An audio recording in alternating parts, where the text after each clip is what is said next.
Uncle Tom's Cabin by Harriet Beecher Stowe. Chapter 8, Eliza's Escape. Eliza made her desperate retreat across the river just in the dusk of twilight. The gray mist of evening, rising slowly from the river, enveloped her as she disappeared up the bank, and the swollen current and floundering masses of ice presented a hopeless barrier between her and her pursuer. Haley, therefore, slowly and discontentedly returned to the little tavern to ponder further what was to be done. The woman opened to him the door of the little parlor, covered with a rag carpet, where stood a table with a very shiny black oilcloth, sundry lank, high-backed wood chairs, with some plaster images in resplendent colors on the mantel shelf, above a very dimly smoking grate. A long hardwood settle extended its uneasy length by the chimney, and here Haley sat him down to meditate on the instability of human hopes and happiness in general. "What did I want with a little cuss now," he said to himself, "that I should have got myself treated like a coon as I am, this your way?"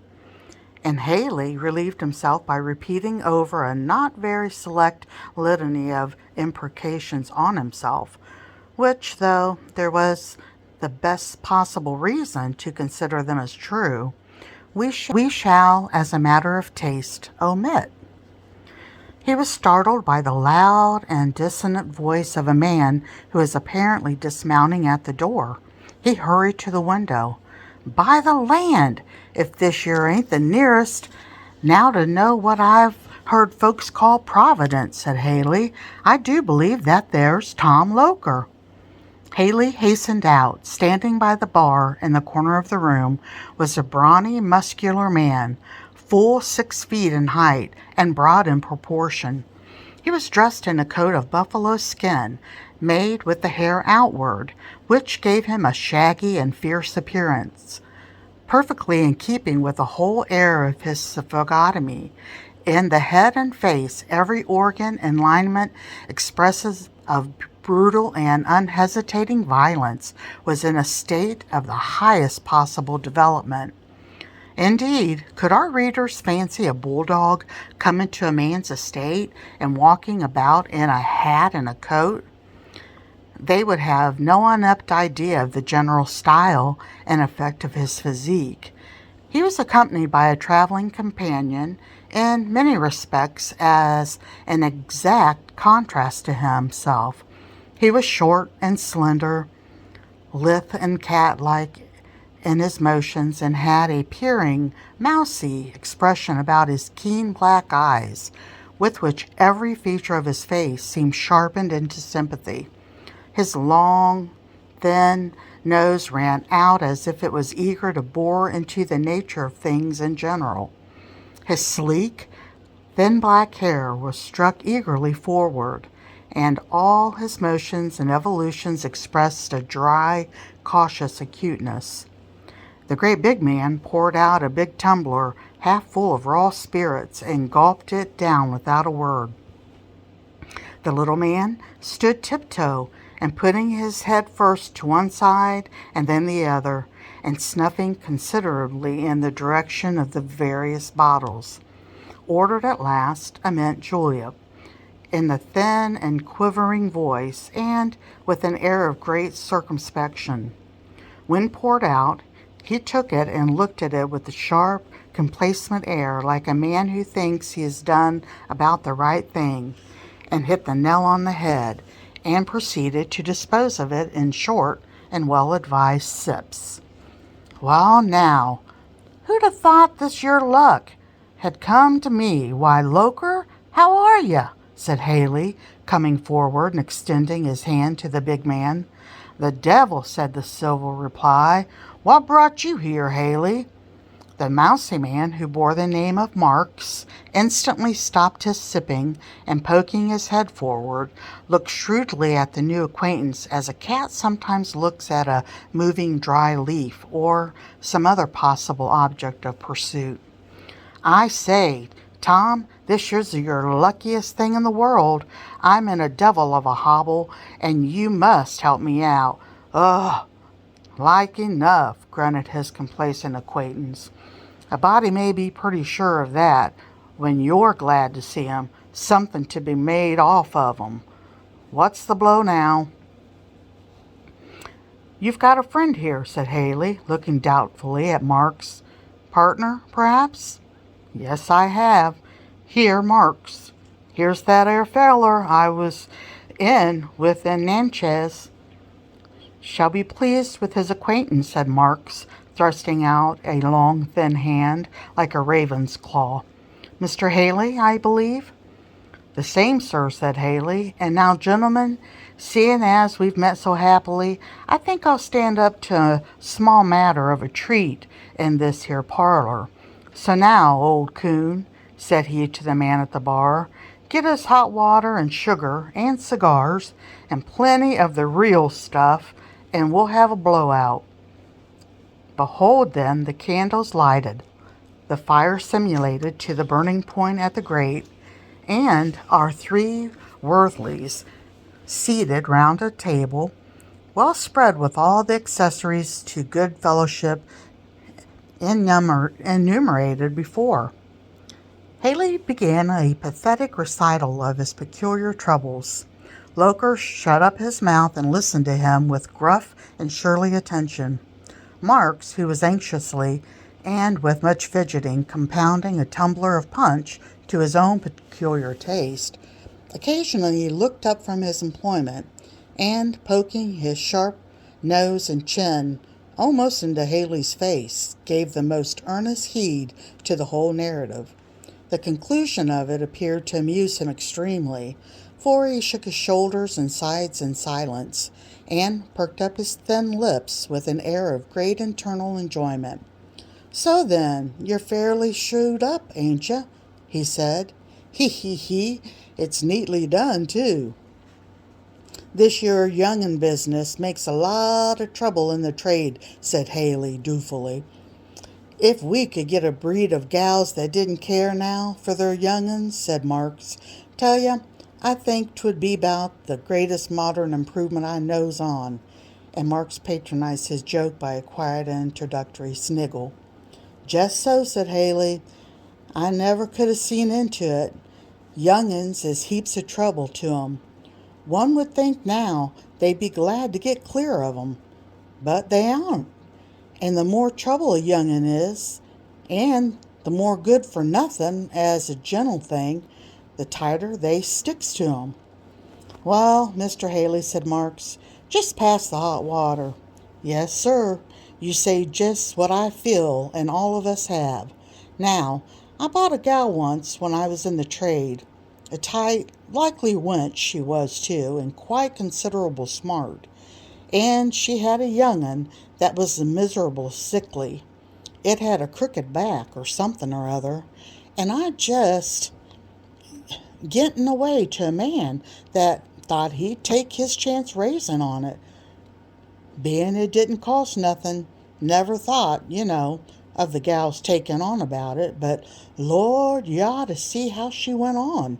Why, really, she did seem to me to value the child more 'cause it was sickly and cross and it plagued her. And she weren't making believe neither. Cried about it, she did, and loped around as if she'd lost every friend she'd had. It really was droll to think on it. Lord, there ain't no end to a woman's notions. Well, just so with me, said Haley. Last summer, down on Red River, I got a gal traded off on me with a likely-looking child enough, and his eyes looked as bright as yourn, but, come to look, I found him stone blind. Fact, he was stone blind. Well, you see, I thought there weren't no harm in my just passing him along and not saying nothing, and I got him nicely swapped off for a keg of whiskey, but come to get him away from the gal, and she was just like a tiger. 'Twas before we started, and I hadn't got my gang chained up, so what should she do but ups on a cotton bell like a cat, catches a knife from one of the deck's hands, and I tell you, she made all fly for a minute, till she saw 'twasn't no use, and she just turns around and pitches head first, young'un and all, into the river, went down plump, and never rised. "Bah!" said Tim Loker, who had listened to these stories with ill-impressed disgust. "Shiftless, both of you. My gals don't cut up no such shines, I tell you." "Indeed, how do you help it?" said Marks briskly. "Help it? Why, I buys a gal, and if she's got a young'un to be sold, I just walks up and puts my fist to her face and says, 'Look here now, if you give me one word out of your head, I'll smash your face in.' I won't hear one word, not the beginning of a word, I says to him. 'This your young'un's mine and not yourn, and you've no kind of business with it. I'm going to sell it first chance, mind you. Don't cut up none, or your shine's about it, or I'll make you wish you'd never been born.' I tell you, they sees it ain't no play when I gets hold of 'em. I makes 'em as white as fishes, and if one of 'em begins and gives a yelp, why—" and Mr. Loker brought down his fist with a thump that fully explained the hiatus. "That air's what ye may call emphasis," said Mark, poking Haley in the side and going into another small giggle. "Ain't Tom peculiar? He, he, I say, Tom, I 'spect you make 'em understand, for all niggers' heads is woolly. They don't never have no doubt of your meaning, Tom. If you ain't the devil, Tom, you's his twin brother, I'll say that for you."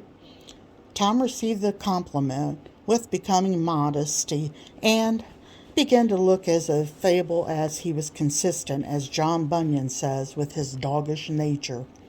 Haley, who had been admitting very freely of the staple of the evening, began to feel a sensible elevation and enlargement of his moral faculties, a phenomenon not unusual with gentlemen of a serious and reflective turn under similar circumstances.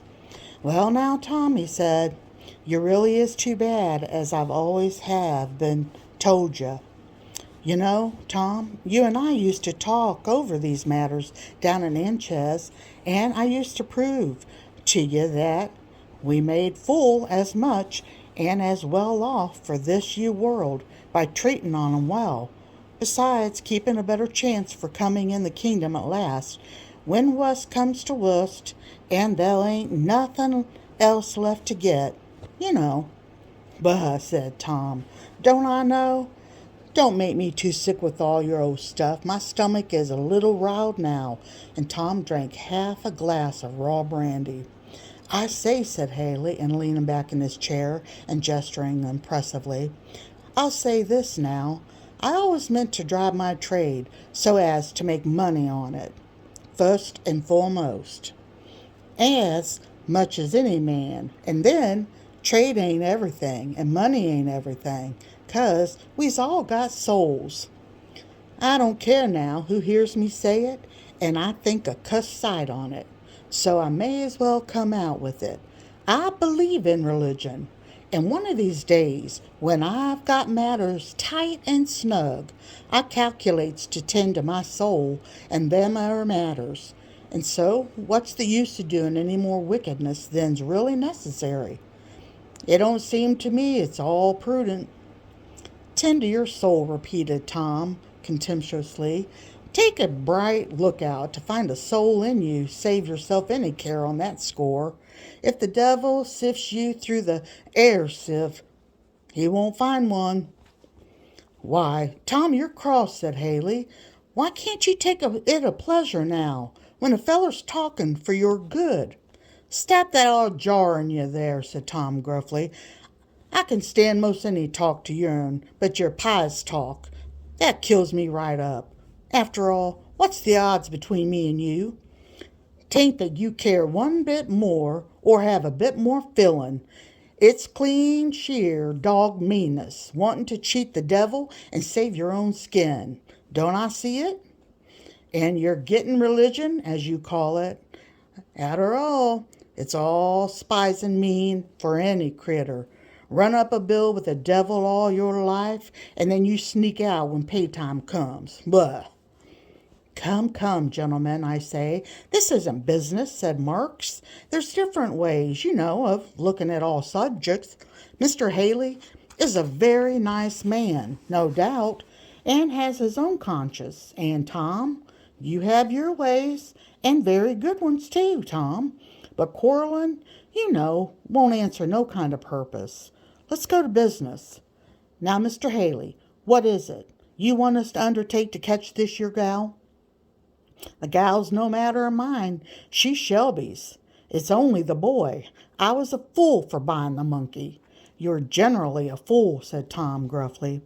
Come now, Loker, none of your huff, said Mark, licking his lips. You see, Mr. Haley's a-putting us in a way of a good job. I reckon just hold still. These your arrangements is my forte. This year, gal, Mr. Haley, how is she? What is she?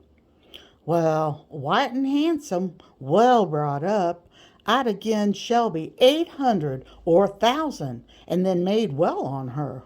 White and handsome, well brought up, said Marks, his sharp eyes, nose, and mouth all alive with enterprise. Look here now, Loker, a beautiful opening. We'll do a business here on our own account. We does the catchin', the boy, of course, goes to Mr. Haley. We takes the gal to Orleans to speculate on. Ain't it beautiful? Tom, whose great heavy mouth had stood ajar during this communication, now suddenly snapped together as a big dog closes on a piece of meat and seemed to be digesting the idea at his leisure.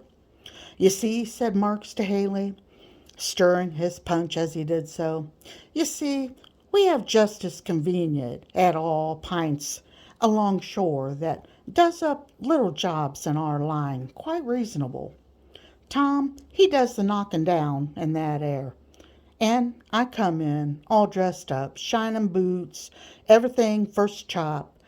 When the swearing's to be done, you ought to see me now, said Marks in a glow of professional pride, how I can tone it off. One day I'm Mr. Tickum from New Orleans. Another day I've just come from my plantation on Pearl River where I work 700 niggers. Then again I come out a distant relation with Henry Clay or some old cock in Kentuck. Talent is, Now Tom's a roarer where there's any thumping or fighting to be done, but at lying he ain't good. Tom ain't, you see. It didn't come natural to him. But Lord, if there's a fellow in the country that can swear to anything and everything and put in all circumstances and flourishes with a longer face and carrying through better than I, why, I'd like to see him, that's all.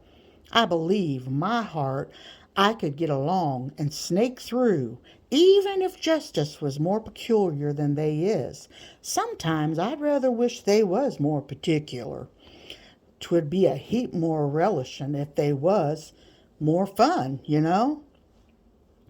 Tom Loker, who, as we have made it appear, was a man of slow thoughts and movements, here interrupted Marks by bringing his heavy fist down on the table as to make all ring again. It'll do, he said. Lord bless you, Tom. You needn't break all the glasses, said Marks. Save your fist for time of need. But, gentlemen, ain't I to come in for a share of the profit, said Haley. Ain't it enough we catch the boy for you, said Loker. What do you want? Well, said Haley, if I gives you the job, it's worth something. Say 10% on the profits, expenses paid. Now, said Loker with a tremendous oath and striking the table with a heavy fist, don't I know you, Dan Haley? Don't you think it over me? Suppose Marks and I have taken up the catching trade just to accommodate gentlemen like you and got nothing for ourselves? Not by a long chalk. We'll have the gal out and out, and you keep quiet, or you see, we'll have both. What's to hinder? Ain't you showed us the game? It's as free to us as you, I hope. If you or Shelby wants to chase us, look where the partridges was last year. If you find them, or us, you're quite welcome." "Oh, well, certainly, just let it go at that," said Haley, alarmed. "You catch the boy for the job. You Aylers did trade for with me, Tom, and was to your word." "Yeah, know that," said Tom. "I don't pretend none of your sniveling ways, but I won't lie in my accounts with the devil himself. What I sees, I'll do. I will do. You know that, Dan Haley." Just so, I said. "So, Tom," said Haley, "and if you'd only promise to have the boy for me in a week, at any point you'll name, that's all I want." "But it ain't all I want by a long jump," said Tom. "You don't think I did business with you down in Natchez for nothing, Haley. I've learned to hold on ill when I catch him. You'll get to fork over $50 flat down, or this child don't start a peg. I know you. Why, when you have a job in hand that may bring a clean profit of somewhere around 1,000 or 1,600, why, Tom, you're unreasonable," said Haley. "Yes, and hasn't we business booked for 5 weeks to come? All we can do? And suppose we leaves all and go to bushwhacking round after all these young'uns, and finally doesn't catch the girl, and the gal's allers at the devil to catch. What's then? Would you pay us a cent? Would you? I think I see you doing it. Ugh. No, flap down your 50. If we get the job and it pays, I'll hand it back. If we don't, it's for our trouble.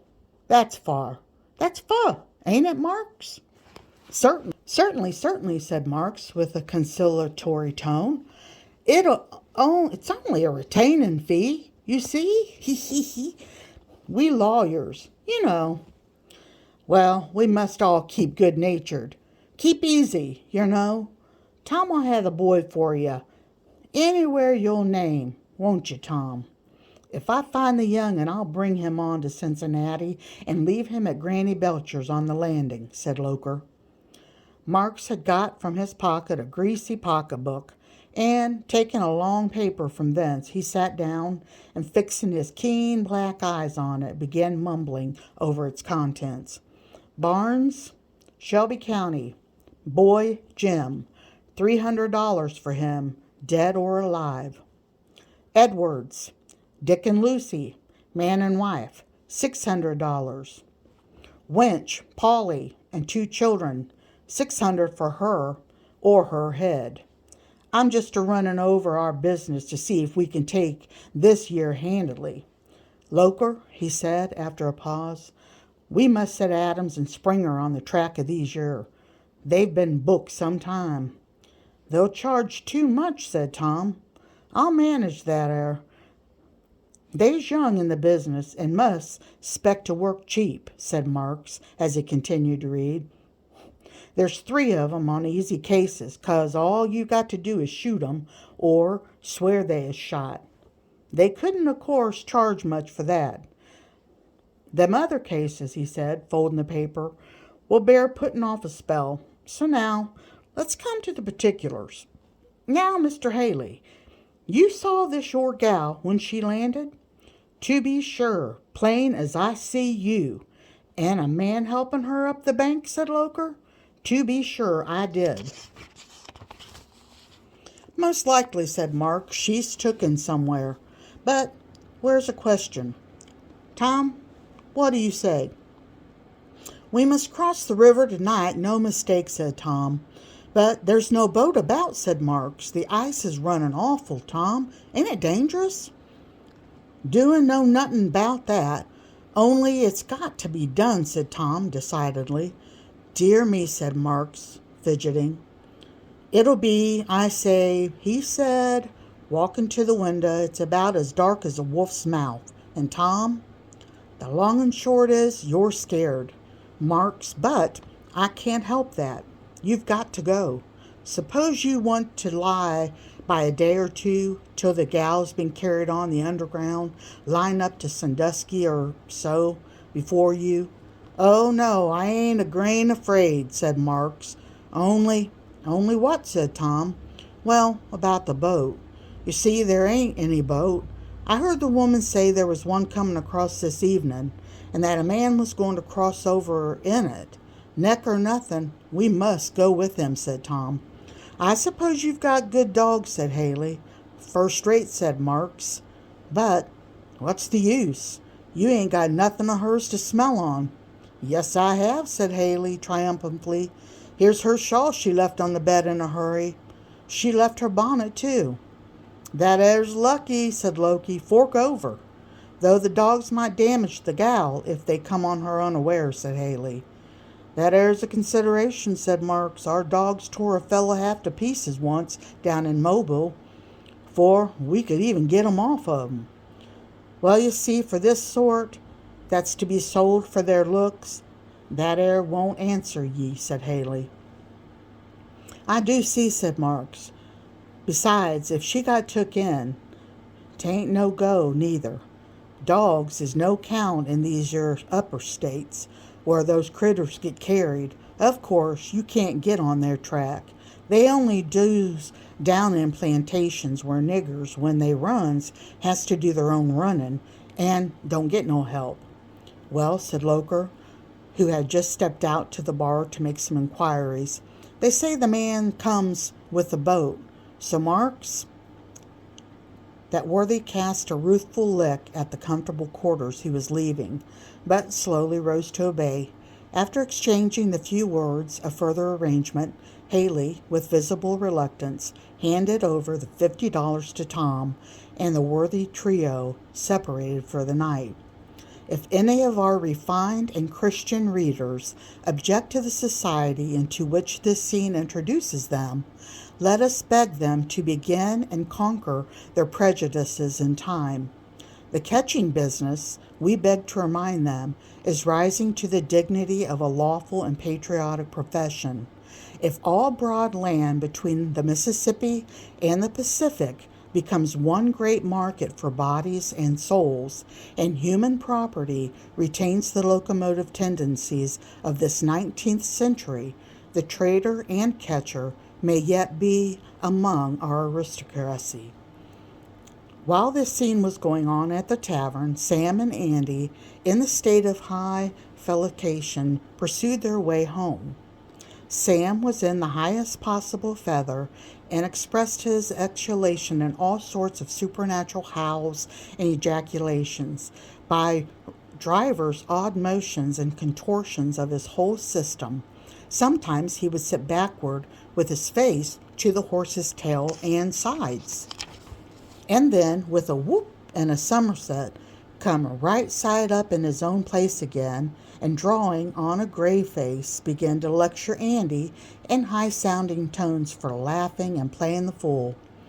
And in slapping his sides with his arms, he would bust forth in the peals of laughter that made the old woods ring as they passed. With all these evolutions, he contrived to keep the horses up to the top of their speed, until 10 and 11 their heels resounded on the gravel at the end of the balcony. Mrs. Shelby flew to the railings. Is that you, Sam? Where are they? Master Haley's a resting at the tavern. He's dreadful fatigued, missus. And Eliza, Sam? Well, she's clear across Jordan, as a body may say in the land of Canaan. Why, Sam, what do you mean? Said Miss Shelby, breathless and almost faint, as the possible meaning of these words came over her. Well, missus, the Lord, he preserves his own. Lizzie's done gone over the river into Ohio, as markably as if the Lord took her over in the chariot of fire and 2 horses.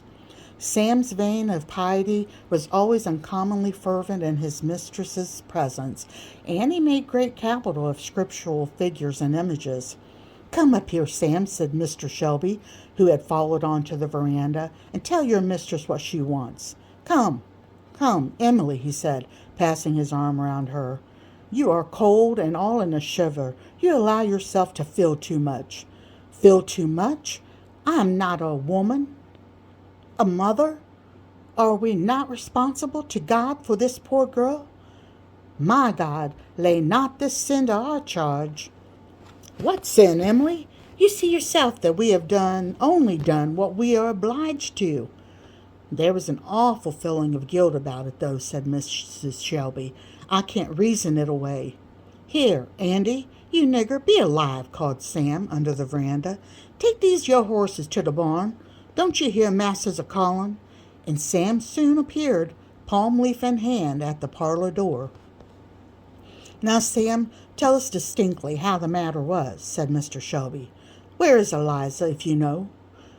Well, Master, I saw her with my own eyes a-crossin' on the floatin' ice. She crossed most markably. It wasn't no less nor a miracle. I saw a man help her up the Ohio side where she was lost in the dusk. Sam, I think this rather apocryphal, this miracle. Crossing on floating ice isn't so easily done, said Mr. Shelby. Easy? Could nobody have done it without the Lord? Why now, said Sam, 'twas this here way. Master Haley and me and Andy, we comes up to a little tavern by the river, and I rides a little ahead. I so zealous to be catching Lizzie, and I couldn't hold it in no way. And when I comes by the tavern winder, sure enough, there's she, right in plain sight, and they digging on behind. Well, I looses off my hat, and sings out enough to raise the dead. Course Lizzie, she hears, and she dodges back when Master Haley, he goes past the door, and then I tell you she cleared out the side door. She went down the river banks. Master Haley, he seed her, and yelled, and him and me and Andy, we took after. Down she come to the river, and there was the current running 10 feet wide by the shore. And over to the other side, I sawin' and a jiggling up and down, kinder as 'twas a great island. We came right behind her, and I thought my soul we'd got her for sure enough when she gin such a screech as I'd never heard, and there she was, clearing out over the side of the current on that ice, and then she went a-screeching and a-jumping. The ice went crack, ka-wop, crunk, and she a-bounding like a buck. Lord, the spring that our girl's got in her ain't common, in my opinion. Mr. Shelby sat perfectly silent, pale with excitement, while Sam told his story. God be praised she isn't dead, she said. But where is the poor child now? The Lord will provide, said Sam, rolling his eyes piously. As I've been a-saying, this yere's the providence, and no mistake. And Mrs. as Eller's been instructing on us, them Eller's instruments rise up to do the Lord's will. Now, if it hadn't been for me today, she'd have been took a dozen times. Warn't I started off in these horses. There this morning, and caught 'em chasing till nigh dinner time. And didn't I car Master Haley nigh 5 miles out of the road this evening, or else he'd have come up on Lizzie as easy as a dog after a coon. This year's all providences. They are all kind of providences that you'll have to be a pretty sparing of, Master Sam. I allow no such practices with gentlemen on my place, said Mr. Shelby, as with much sternness as he could command under the circumstances. Now, there's no more use in making believe he angry with a negro than with a child.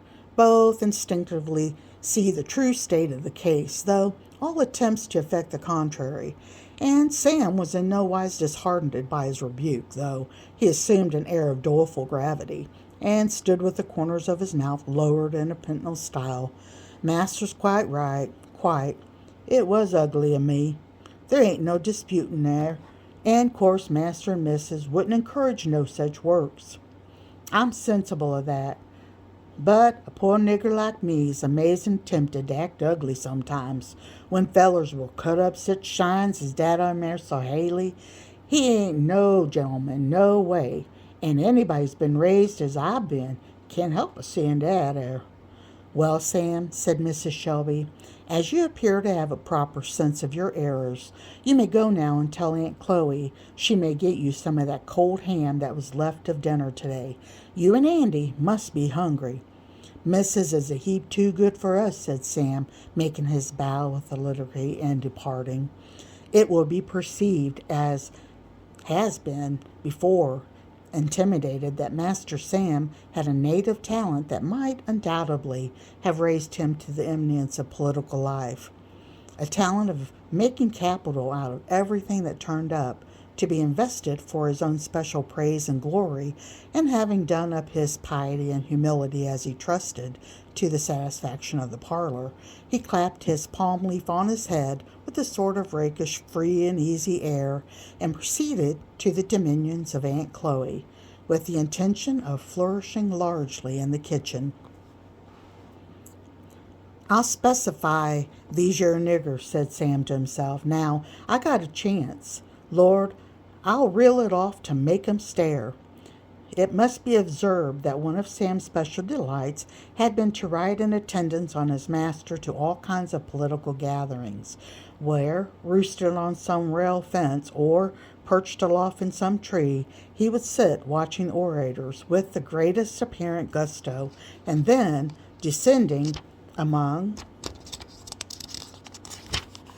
various brethren of his own color, assembled on the same errand, he would edify and delight them with the most ludicrous burlesque and imitations, all delivered with the same imperturbable earnestness and solemnity. And though the auditors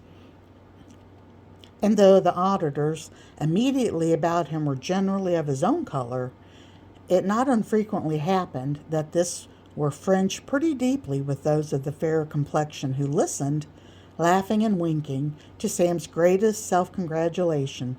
In fact, Sam considered oratory of his vocation, and never let slip an opportunity of magnifying his office. Now, between Sam and Aunt Chloe there had existed from ancient times a sort of chronic feud, or rather a decided coolness. But as Sam was meditating something in the provision department as the necessary and obvious foundation of his operations, he determined on the present occasion to be eminently consolatory, for he well knew that although Mrs. Orders would undoubtedly be followed by the letter, yet he should gain a considerable deal by enlisting the spirit also.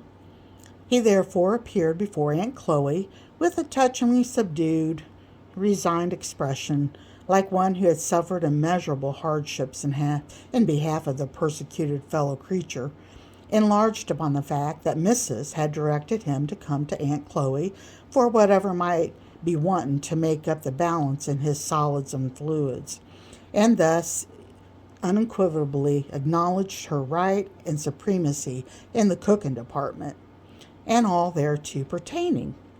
The thing took accordingly. No poor, simple, virtuous body was ever cajoled by the attentions of an electionary politician with more ease than Aunt Chloe was won over by Mr. Sam's suavities, and if he had been the prodigal son himself, he could not have been overwhelmed with more maternal bountifulness, and soon found himself seated, happy and glorious, over a large tin pan, containing a sort of alperde of all that had appeared on the table for 2 or 3 days past, savory morsels of ham, golden blocks of corn cake, fragments of pie of every conceivable mathematical figure, chicken wings, gizzards, and drumsticks, all appeared in picturesque confusion, and Sam, as monarch of all he surveyed, sat with his palm leaf cocked rejoicingly to one side, and patronizing Andy at his right hand. The kitchen was full of all of his compeers, who had hurried and crowded in from the various cabins to hear the termination of the day's exploits. Now was Sam's hour of glory.